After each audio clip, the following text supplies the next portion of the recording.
Samantala, arestado ang dalawang lalaki sa buy-bus operation sa Binangonan, Rizal. Umamin ang dalawa sa pagbebenta ng droga dahil daw sa sobrang kagipitan. May unang balita si EJ Gomez.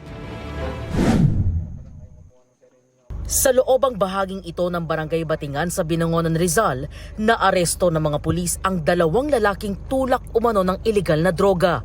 Nakabili sa sospek ang police asset na nagpanggap na buyer ng umano'y shabu. Sa kabuuan, nakuha sa mga sospek ang 8 pakete ng hinihinalang shabu na mahigit 30 gramo ang timbang at nagkakahalaga ng mahigit 200,000 piso.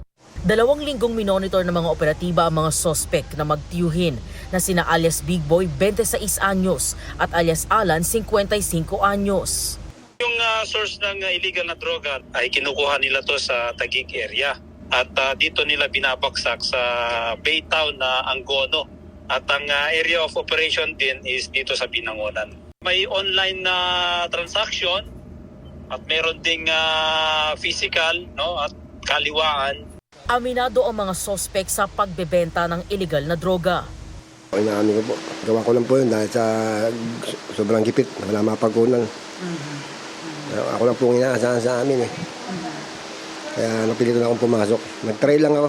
Aminado naman po ako. Gipit din po kami. Madali pong kumita ng pera sa droga eh. Patingiting, kaliwaan, may online.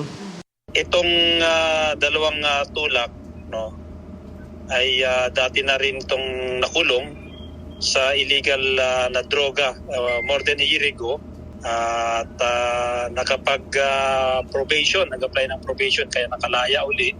Nakadetain ang mga sospek sa Binangonan Municipal Police Station. Maharap sila sa reklamong paglabag sa Comprehensive Dangerous Drugs Act of 2002. Ito ang unang balita. EJ Gomez para sa GMA Integrated News. Gusto mo bang mauna sa mga balita? Mag-subscribe na sa GMA Integrated News sa YouTube at tumutok sa unang balita.